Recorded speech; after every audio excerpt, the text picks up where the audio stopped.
The grand hall glowed under golden lights, filled with the soft chatter of people who came to watch the city's most famous pianist perform. Every seat was taken, and the air carried that quiet tension that always comes before something big. The audience knew they were about to witness one of the most skilled musicians in the country, someone known not just for his talent, but also for his pride. He walked out onto the stage with the confidence of someone who believed he owned it. His black suit shimmered slightly under the spotlight. The crowd clapped loudly as he bowed, his lips curling into that same half-smile everyone recognized. To many, he was a genius. To those who knew him well, he was also the kind of man who never missed a chance to remind others of it. He sat at the piano and began to play. His fingers moved like lightning, each note crisp and powerful. The melody echoed across the hall, fast and fierce, showing off everything he could do. The audience watched in awe, but there was something about his music. It was perfect, yes, but cold. It impressed, but it didn't touch the heart. When he finished, the crowd rose to their feet, clapping wildly. He stood, bowing again, clearly pleased with himself. When the cheering quieted, he took the microphone. "I appreciate all of you," he said with a proud smile. "But I'll say it again like I always do, no woman could ever outplay me on the piano. It's not arrogance. It's just the truth." A few people in the audience laughed nervously. Others clapped, unsure if it was meant as a joke or a challenge. But those who followed his career knew this wasn't new.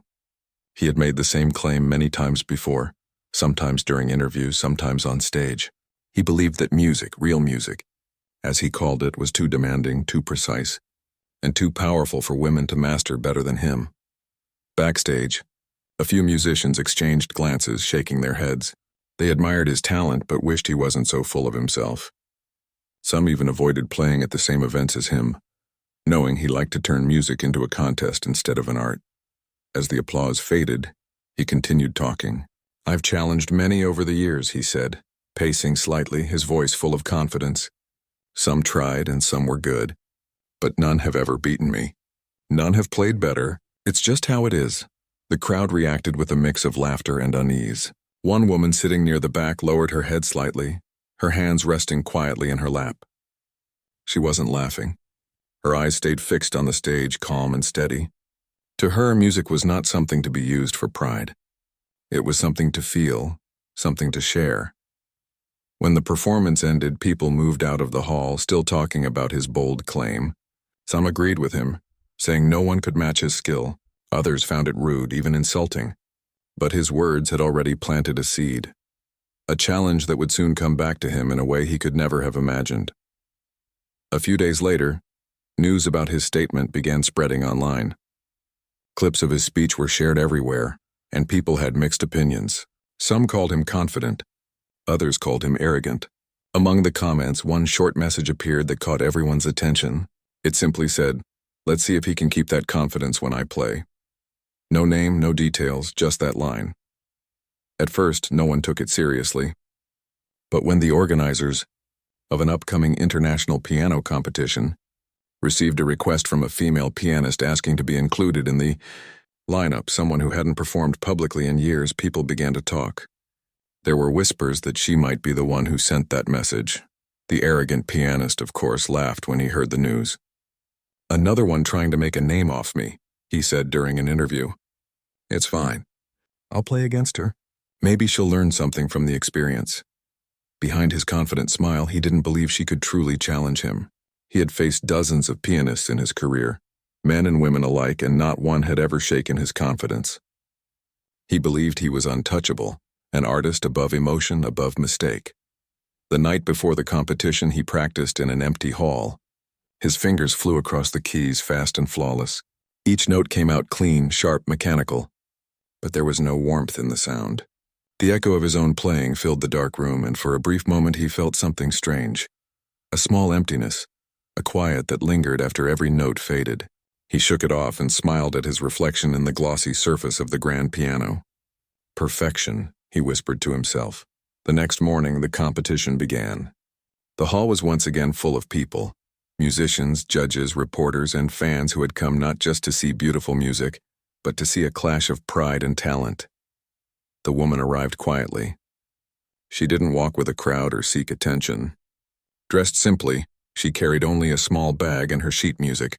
Her eyes held a calm confidence, the kind that didn't come from arrogance but from peace. Some recognized her face. She had once been known in the world of classical music years ago, before she disappeared without reason. Rumor said she left after a personal tragedy. No one knew the full story. As she entered the hall, the arrogant pianist saw her and smirked. "So, you're the one who thinks you can beat me?" he said, his voice dripping with amusement. She smiled politely. "I didn't come to beat anyone," she replied softly. "I came to play." Her answer surprised him for a second, but he quickly laughed it off. That's the kind of thing people say before they lose. She didn't react, just looked at the piano for a moment before walking away. Her calmness seemed to unsettle him more than any insult could have. When her turn came to rehearse, she sat at the piano and began playing softly, her hands gliding effortlessly over the keys. The melody was simple but warm. Every note had emotion. The few people who were listening stopped what they were doing. There was something in her playing that felt alive, something that connected to the listener's heart immediately. The arrogant pianist heard her from another room. He frowned slightly. There was no mistake in her playing, but there was something he couldn't describe. It wasn't speed or precision, it was feeling, something he didn't care much about. To him, emotion was weakness. He shrugged and said to himself, "Let her have her moment. Tomorrow, when it counts, she'll be forgotten." But deep inside, a small part of him felt uneasy. That night, while she sat alone in her room, she ran her fingers over the piano keys, eyes closed. She didn't practice for competition. She practiced for connection. Every song she played carried memories of joy, loss, and everything she had lived through. Her heart guided her fingers, not her pride. The next day was the big event. The grand stage was set. Cameras were ready. The audience buzzed with excitement. This wasn't just another competition anymore, it was personal, emotional, and the world was watching. The arrogant pianist was announced first. He walked up confidently, bowing deeply before sitting down. He looked over at his challenger briefly, smirking again, as if reminding her she had no chance. Then he began to play. The sound was incredible, fast, powerful, technical brilliance at its finest. Every finger strike was precise. Every chord was strung. When he finished, the crowd exploded in applause. He stood up, waving to them like a king accepting praise. He looked over at the woman again and smiled proudly. "Follow that if you can," he whispered under his breath as he walked off the stage. She took a quiet breath and rose from her seat. The hall grew silent as she stepped forward, her calm presence drawing every eye. She placed her hands on the piano gently, her expression peaceful. The lights reflected softly on her face as she looked down at the keys. Everyone waited to see what she would do.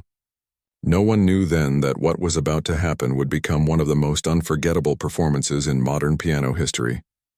And somewhere in the front row, the arrogant pianist folded his arms and watched, still certain she wouldn't come close to matching him. He had no idea how wrong he was. The room was filled with quiet as the woman took her seat at the grand piano. The soft rustle of people shifting in their chairs was the only sound in the hall. The spotlight shone gently on her face, revealing not nervousness but calm focus. She looked down at the piano keys for a few moments, as if greeting an old friend she hadn't seen in a long time. The arrogant pianist sat in the front row, one leg crossed over the other, his expression relaxed, even amused. He was sure she would stumble, sure she couldn't handle the pressure. For him, the stage was a battlefield, and he had already declared himself the winner. But the moment she pressed the first key, the air in the hall shifted. It was soft, almost like a whisper. The melody began slow, smooth, and emotional. It wasn't meant to show power or speed, it was meant to tell a story. Within seconds, the noise in the audience faded completely. Every person was drawn in, listening closely. Her hands moved gently across the piano, yet every note carried feeling. There was no rush, no competition, only music that seemed to come from the heart. It was as if she was remembering something dear, something painful, and sharing it through sound. The arrogant pianist frowned slightly. He didn't want to admit it, but there was something in her playing he couldn't ignore. It wasn't flawless in the way his performances were. It was better in another way. It had emotion. It had life. He leaned forward, trying to understand. The melody flowed beautifully, then built in strength, then softened again like waves rising and falling. People in the audience were still, some with closed eyes as if afraid to miss a single note. When she reached the end, the last chord lingered in the air like a sigh. For a few seconds there was total silence. Then the hall erupted into applause. The sound filled the room, echoing against the walls.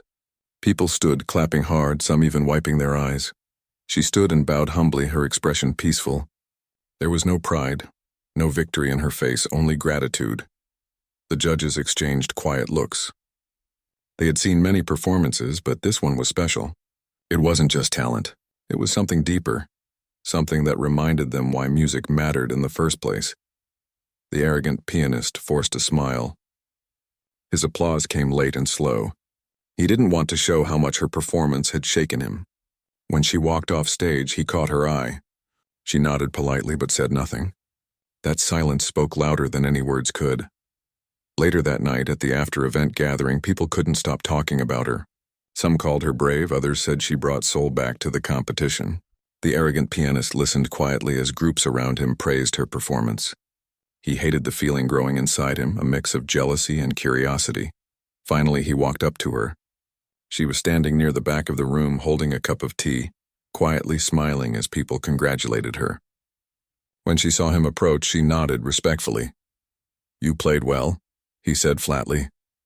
"Thank you," she replied simply. "But don't think that means you've won anything yet," he added quickly. "This was just a warm-up. The real test is tomorrow. That's when the top competitors play." She smiled again, unfazed. "I didn't come to win anything," she said. "I came to play." Her calm words made him pause. "You say that like winning doesn't matter," he said. "It doesn't," she answered softly. "If music becomes a fight, it stops being music." He didn't reply. Instead, he gave her a small smirk and walked away. But her words stayed with him all night. When he got back to his hotel, he sat at the piano in his room, trying to shake off the strange feeling her performance had left inside him. He played fast, loud pieces full of complex notes, trying to remind himself that he was the best. But something was missing. Every time he stopped playing, the silence around him felt heavy. He thought about her calm expression, her steady voice, and the way she played with her eyes half closed, as if the world around her didn't exist. It bothered him. She played without ego. She played like she was part of the music, not above it. The next morning, the hall was once again packed. It was the final round. The energy was different now, tense, expectant. Everyone knew the real battle was between the two of them. Before the event started, a journalist asked the woman how she felt about competing against someone so famous. She smiled gently and said, "I don't see him as a rival. I see him as another musician. We both love the same instrument. That's enough."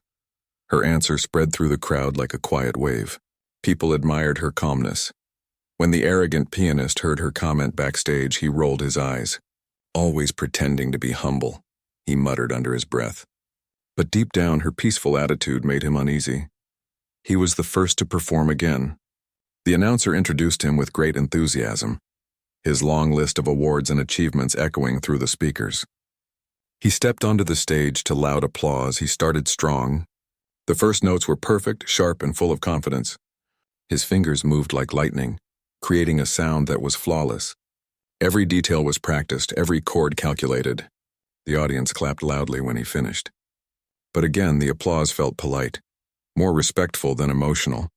Then it was her turn. The hall fell silent again as she walked up to the piano. She adjusted the bench slightly, then sat down, but before she played, she reached into her bag and pulled out a long silk cloth. The audience watched curiously. She folded the cloth neatly, then tied it gently over her eyes. A murmur ran through the crowd. The arrogant pianist's mouth opened slightly in disbelief. Was she serious? Playing blindfolded at an international competition? The judges exchanged glances but nodded for her to continue. She took a deep breath, lifted her hands, and began to play. The first few notes were soft, hesitant, as if she was finding her way through the darkness. But then something incredible happened. The melody grew fuller, more powerful, each note blending perfectly with the next. It was as though she could see the music not with her eyes but with her heart. The audience sat frozen. The music seemed to fill every inch of the room, weaving through the air like light and shadow. She played not for applause, not for victory, but because she felt every sound. Her movements were graceful, almost like a dance. Even without sight, her hands knew exactly where to go. There was no mistake, no hesitation, only emotion. It was as if the piano itself was breathing through her. The arrogant pianist watched, his expression hard to read. For the first time in his life, he wasn't thinking about the next competition or the next performance. He was just listening, truly listening. He could feel something inside him change. Her music wasn't just beautiful, it was honest. It reminded him of the days when he first fell in love with the piano. Before fame, before pride, before he began playing only to prove himself. When she finished, she stayed still for a moment, hands resting on the keys. The final note hung in the air, fading slowly. The silence that followed was deep and heavy, almost sacred. Then the entire hall rose to its feet. The applause was thunderous. People shouted, cheered, and clapped so hard it echoed for several minutes. Some even had tears in their eyes. She removed the blindfold and stood quietly, bowing her head. Her expression was calm, humble, as if she had simply done what she came to do. The arrogant pianist couldn't move. He felt a strange mix of shame and admiration. He realized that all his speed, all his technique, meant nothing compared to the soul she brought to the stage. He looked down at his hands, the same hands that once made him proud, and for the first time, they felt empty. The competition wasn't over yet, but in his heart, he knew the truth. She had already won something he had lost long ago. The true meaning of music. The sound of applause still echoed long after the woman left the stage. People stood clapping for what felt like forever, unable to sit back down. It wasn't just a performance, they all knew they had witnessed something rare, something that would stay with them for a long time. When the lights dimmed again, the judges leaned close together, whispering quietly. Their faces showed how deeply moved they were. Every one of them had spent years listening to pianists from around the world. But this had touched something inside them that technique alone never could. The arrogant pianist sat frozen in his seat, his hands clasped together. His heart was pounding, not with excitement, but with something he couldn't describe. He had thought he'd seen everything music could offer. He had been sure that skill and control were everything. But when she played, he realized how wrong he had been. The performance ended, but the hall buzzed with energy. People were still talking about her blindfolded act, trying to understand how she did it. Reporters rushed toward the backstage area, hoping to get a few words from her. But when they found her, she wasn't surrounded by assistants or posing for photos. She was sitting quietly in a chair, drinking water, smiling politely at anyone who came near. "Why did you play blindfolded?" one of them asked eagerly. She smiled softly. "Because when you can't see, you listen better," she said. Music isn't about the keys or the audience. It's about feeling. Her simple answer spread quickly across the internet. Within hours, short clips of her performance and her words were everywhere. People shared the story, calling it the most emotional piano performance they had ever seen. Back in his dressing room, the arrogant pianist sat at the mirror, staring at his reflection. His bow tie hung loose around his neck, and his hair was slightly out of place. For the first time in years, he didn't feel proud of himself. The cheers he once lived for now sounded hollow in his memory. He touched the piano keys in front of him, pressing one softly. The note rang out clear and pure, but it didn't make him feel anything. He wondered when that had happened, when music had stopped being about joy and started being about winning. There was a knock on his door. He didn't respond right away, but the knock came again, gentle but firm. "Come in," he said finally. The door opened slowly, and she stepped inside. Still dressed in her simple concert gown, she looked calm as ever. "I just wanted to thank you," she said kindly. He looked surprised. "Thank me? For what?" "For giving me the chance to play again," she said. "I stopped performing a long time ago. I only returned because I heard your words." "My words?" he asked, confused. She nodded. "You said no woman could ever beat you." That arrogance reminded me why I used to love music. It pushed me to prove, not to you but to myself, that music doesn't belong to pride. He looked down, embarrassed. For a moment, he didn't know what to say. I didn't mean to insult anyone," he said slowly. I've worked hard to be the best. I thought confidence was what kept me strong." "There's a difference between confidence and arrogance," she said softly. "Confidence lifts you. Arrogance blinds you." Her words hit him harder than any criticism ever had. She wasn't angry. She wasn't trying to humiliate him. She was just honest, and her honesty made him see himself clearly for the first time. He tried to change the subject. That blindfold performance, how did you even do that? She smiled gently. I practiced without looking for months, she said. I learned to feel where every note was. I wanted to remind myself that music isn't about control. It's about trust. You have to trust yourself, the instrument and the silence between the notes. Her explanation fascinated him. He had never thought of music that way. For him, silence was something to fill, not something to feel. She started to leave, but he called after her. Wait, he said quietly. Would you teach me how to play like that? She turned, her face showing both surprise and kindness. You don't need me to teach you, she said. You just need to listen. Not to the piano, to yourself. Then she smiled one last time and walked out, leaving him alone in the quiet room. That night, he couldn't sleep. He sat at his hotel piano again, this time with no audience, no cameras, no applause. He closed his eyes and began to play, not fast, not perfectly, but softly. The melody came out shaky at first. His fingers hesitated, but as he kept playing, something inside him loosened. He began to remember why he fell in love with music as a child, the way the sound made him feel alive, the way each note connected to his heart. The next morning, when the competition results were announced, no one was surprised. The woman had won. The judges praised her emotional depth and her incredible ability to connect with the audience. When she walked onto the stage to receive her award, the crowd gave her another standing ovation. The arrogant pianist stood too, clapping sincerely this time. It wasn't out of politeness. It was out of respect. As she accepted the award, she looked out into the crowd and said softly, I hope this reminds people that music isn't about being better than someone else. It's about being true to yourself. Her words were met with thunderous applause once more. After the ceremony, he approached her again. She was packing her things, ready to leave quietly as always. You deserved it, he said honestly. You reminded me of something I forgot a long time ago. She smiled. Then it was worth it. He hesitated before speaking again. Will you keep performing now? She shook her head. No, I came back for this, and now I've said what I needed to say through my music. That's enough. He felt a strange sadness hearing that. He wanted her to stay, to keep sharing her gift. But he also understood. Some people didn't need the spotlight. They only needed the music. Before she walked away, she turned to him and said quietly, You have a gift too. Don't waste it chasing applause. Let your music breathe again. He nodded slowly, not trusting himself to speak. When she left the hall, a few photographers tried to follow her, but she slipped away into the crowd.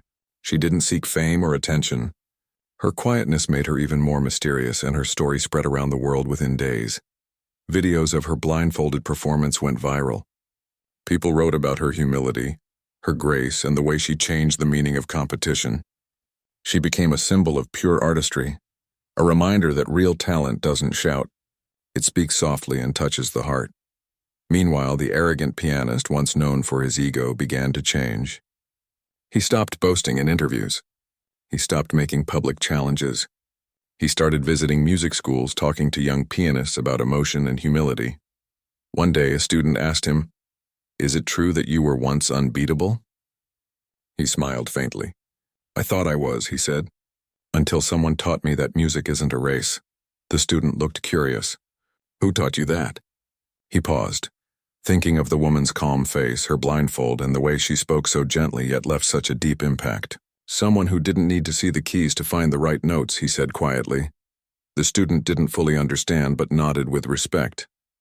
Over time, people noticed how different he had become. His new performances weren't about speed or perfection, they were about emotion. His music softened, warmed. Audiences could feel something real again.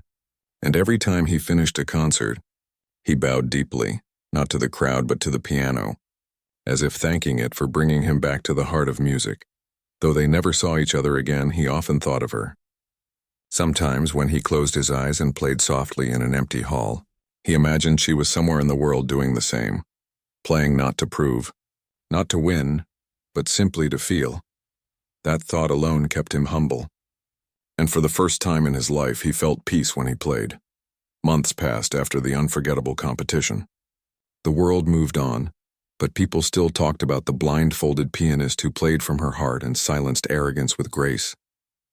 Her name appeared in magazines, her video spread online, and music lovers from every corner of the world praised her performance as one of the most moving piano moments of the decade. Yet the woman herself disappeared quietly. No interviews, no tours, no TV shows. She returned to her simple life, away from the lights and the noise. She didn't crave fame. She only wanted peace. Meanwhile, the man she had defeated, the once arrogant pianist, was changing in ways he never expected. He still performed, but something was different now. The pride that used to fill his eyes was gone.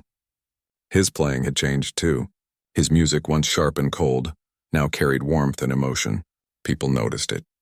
They said he played differently, as if he finally understood what music truly meant. He began receiving letters from fans, not because of his speed or technique, but because of the feelings his music now carried. Some told him his songs made them cry. Others said they felt hope through his notes. That was new for him. For the first time, people weren't clapping for his skill. They were clapping for his soul. One night, after a concert in a small European town, he sat alone in an empty hall. The crowd had gone, the stage lights were dim, and only the soft glow from the piano lamp remained. He touched the keys gently and started to play one of her melodies, the one she had performed blindfolded. He played it slowly with care, as if he were trying to understand her thoughts through each sound. As he played, he thought about how much she had changed him without trying. She never insulted him, never argued, never tried to prove anything. She simply played, and through her music, she had shown him his reflection, a man who had lost touch with his own heart. He remembered her words clearly. You have to listen, not to the piano but to yourself. He stopped playing and sat in silence for a while. The hall was completely empty, but he felt her presence somehow, like her spirit lingered in the music. The next day, he met with his manager and told him he wanted to do something different. I want to travel, he said, not for fame or concerts. I want to teach. I want to find young musicians who play with feeling, not fear. His manager looked surprised. You teach? Yes, he said simply. It's time to give something back, and so he began. He traveled from city to city, visiting schools, community centers, and small music programs. He didn't charge money. He didn't advertise his visits. He just appeared quietly, talked with students, listened to them play, and shared his experience. Everywhere he went, people were shocked to see him so humble. The same man who once said no woman could beat him now spoke about emotion, kindness, and the beauty of imperfection. Perfection doesn't touch hearts, he would say. Emotion does. The mistakes you make in music are what make it real.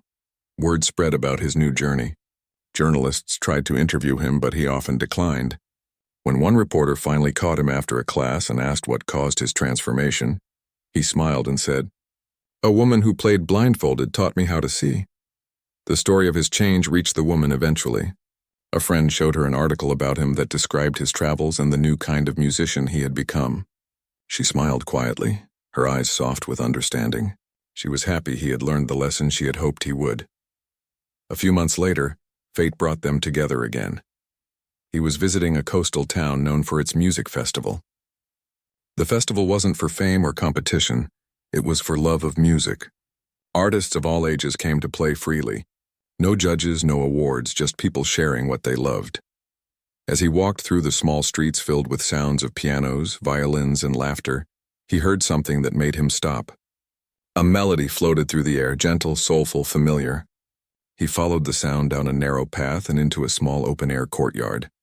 There, under the soft afternoon light, she was sitting at a simple, upright piano, playing for a small group of children. Her eyes were closed, her face peaceful, her hands moving gracefully. The children sat in a circle, listening with wide eyes, completely mesmerized. He stood at the back, watching quietly. She looked exactly the same, calm, humble, untouched by fame. When she finished, the children clapped and laughed, asking her to play again. She smiled and promised she would after they practiced their songs. As the kids scattered to get their instruments, she finally noticed him standing there. For a moment, they just looked at each other. No words, just silence and a small smile that said everything. "I didn't expect to see you here," she said softly. I could say the same, he replied. She gestured for him to sit. He came closer and looked at the piano she was using. It was old, some keys slightly out of tune, but her touch made it sound beautiful. I heard you've been teaching, she said. He nodded. Trying to, he answered with a quiet laugh. It's harder than I thought, but it feels right. I'm glad, she said. You found what music was always meant to give you. He looked at her with genuine admiration. I never thanked you properly, he said. For what you did, for what you showed me. You don't need to, she replied gently. You found your own way. That's what matters. They sat together in silence for a while, the sound of waves in the distance mixing with faint music from other parts of the festival. It felt peaceful, like a moment of closure neither of them knew they needed. After a few minutes, she looked at him and smiled. Play something, she said. He hesitated. Together? She nodded. Why not? Let's play like old friends. They sat side by side at the piano. At first, he felt nervous. He wasn't used to sharing the instrument with someone like her, but as they began to play, the nerves faded. The music flowed easily, natural and warm.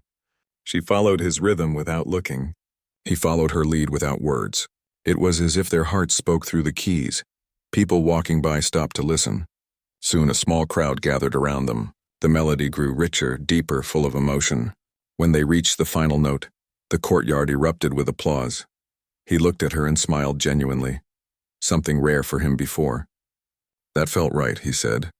It did, she replied softly. Because you stopped trying to be perfect. They laughed quietly together. Two pianists who once stood on opposite sides of pride now sharing one instrument, one emotion, one truth. After the performance, they sat for a while longer, watching the children play nearby. The sunset painted the sky with warm colors. Before she left, she said something that stayed with him forever. You see, she said, music isn't just about sound. It's about how you make people feel when the sound stops. He nodded slowly, knowing exactly what she meant. When she walked away that evening, he didn't stop her. He knew she belonged to the kind of peace that didn't need applause. He stayed a while, watching her disappear into the golden light of the setting sun. That night, when he returned to his hotel, he sat at the piano once more. This time, he played the same melody they had played together, letting every note remind him of the lesson she gave him, the lesson that changed everything. And as the last note faded, he whispered quietly to himself, "Thank you." From that day on, he continued to travel, to teach, to play, but now, every time he performed, he began his concerts with the same song, the Blindfolded Woman's Melody. It became his way of honoring her, of keeping her message alive. Audiences would listen with their eyes closed, letting the sound wash over them. Some said the music made them cry. Others said it healed them. He never explained why he played that piece first. He just smiled and said, "It's a reminder to listen, not just hear." Years later, when people spoke of him, they no longer called him the arrogant pianist. They called him the man who found his heart through someone else's music. And somewhere, perhaps in another quiet town or another small hall, the woman still played. Blindfolded or not, it didn't matter. What mattered was that she had changed not only one man's life, but also how the world understood the true language of music. Time passed quietly after the festival. The world continued to move. People went about their lives, and yet the memory of that blindfolded performance lingered in the hearts of many. Music critics still wrote about it, students still talked about it in classrooms, and even casual listeners shared the videos as if passing along a secret treasure. But for the woman, life returned to simplicity. She no longer performed for crowds, nor did she seek recognition. Her piano sat in a modest room, slightly worn but cared for. Sometimes she would play just for herself, closing her eyes and letting the notes flow like a conversation with an old friend. There was no rush, no pressure, no judgment, only the connection between her heart and the music. The pianist she had once humbled in competition, the man who had once declared that no woman could beat him, had changed too. His tours continued, but his approach to music was now completely different. He no longer sought applause for speed or technical skill. Instead, he played to move people, to make them feel something beyond notes and rhythms. One evening, after a small concert in a quiet town, he was approached by a young student. The boy's eyes were bright, full of curiosity and hope. "Sir," he said, "why do you play the way you do now? You used to be so fast, so perfect. Now you play slowly, but it feels alive." The pianist smiled, remembering the woman's words. "I learned that music isn't about being perfect," he said. "It's about being true to yourself. That's when it touches hearts." The boy nodded slowly, absorbing the meaning. "Do you think I could ever play like that?" "You already have it inside you," he replied. "All you need is courage to listen to it." Even as he traveled from town to town, teaching and performing, he carried the memory of her blindfolded performance like a quiet flame. It reminded him of humility, of sincerity, and of the depth music could reach when played from the heart. Meanwhile, she continued to live quietly, occasionally hearing about him through friends or news articles. She learned that he had become a different person, someone who encouraged young musicians, someone who spoke of emotion rather than trophies, someone who shared rather than competed. Knowing that he had changed gave her a deep sense of satisfaction, though she never sought recognition for the role she played in it. One day, as autumn leaves fell gently in a park near her home, she received a letter. The handwriting was familiar, precise, and careful. Inside was a note, short and sincere. "I have finally understood what you showed me. Thank you. I hope one day our music can meet again." She smiled softly, folding the letter carefully. She knew he would visit a concert soon in a nearby city, and although she had no intention of performing publicly, she decided she would attend, not to play, but simply to listen and see the man she had once challenged with her music. The night of the concert arrived. The hall was smaller than the grand venues he had played before, but it was full of warmth. People chatted quietly, excited to hear him play. She found a seat near the back, unobtrusive, calm. No one recognized her. No one knew the woman who had changed his life was in the room. When he walked on stage, the audience erupted in applause. But he didn't rush, didn't show off. Instead, he bowed humbly and sat at the piano, letting the room settle. Then he began to play. Not fast, not with force, but slowly, deliberately, letting each note breathe. She closed her eyes, listening intently. Every chord, every pause, every nuance reminded her of how much he had changed. The music no longer sought to prove anything. It spoke softly, deeply, as if he were telling a story from his heart rather than showing off skill. As he played, she noticed something new. He was smiling, not arrogantly, but with warmth. His hands moved confidently, but there was care in each motion, a connection between him and the piano that had once been absent. For the first time, she saw him as he truly was, not the prideful man on stage, but a musician reborn. When the final note faded, the audience erupted into applause.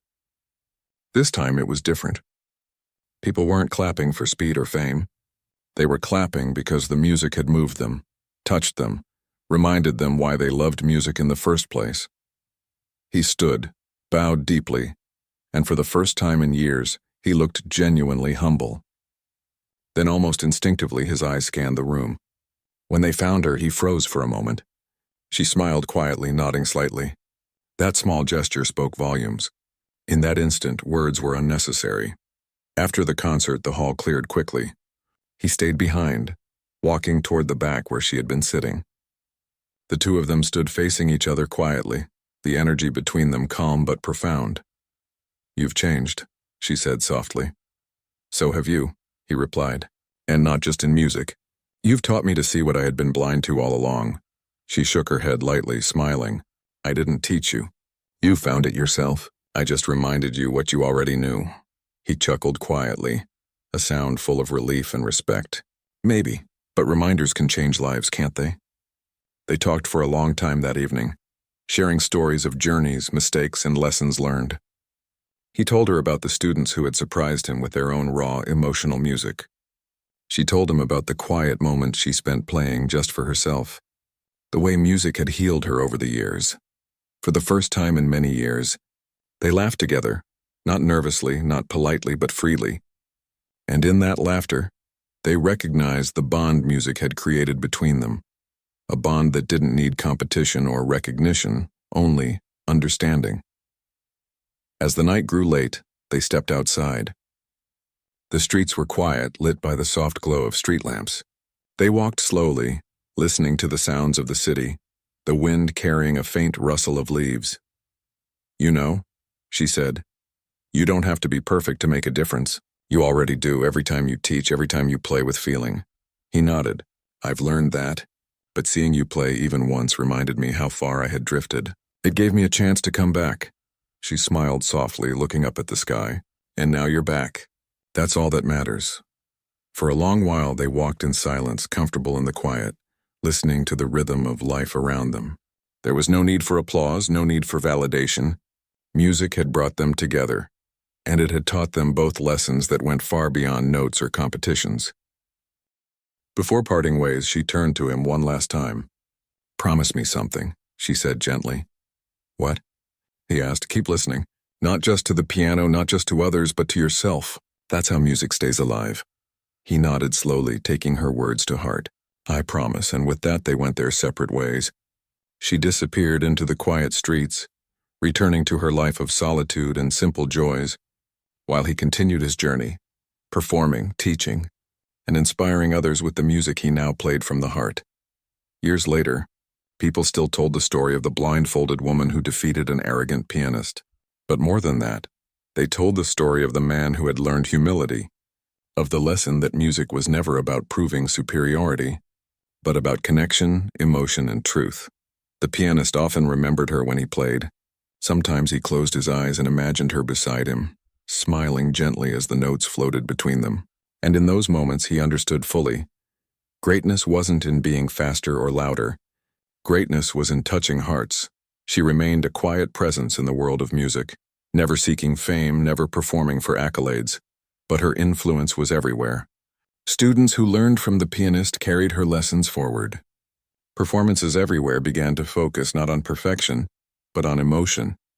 And slowly the world of music changed, becoming kinder, softer, more human. The arrogant pianist had been humbled, challenged, and transformed, but in doing so, he gave others the gift of understanding that music could heal, inspire, and connect in ways words never could.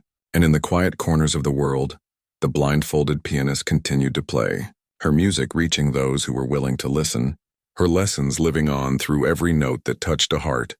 It was more than a performance, more than a competition. It was a reminder that true mastery of anything, especially music, was never about ego or pride. It was about honesty, empathy, and courage. And in the story of the blindfolded woman and the man she humbled, the world learned a lesson it would never forget. That music, at its purest, could change lives, transform hearts, and bring even the proudest souls back to humility. And in that transformation, both of them found what they had been seeking all along, not victory, not recognition, but peace, purpose, and the unspoken connection that only true music can bring.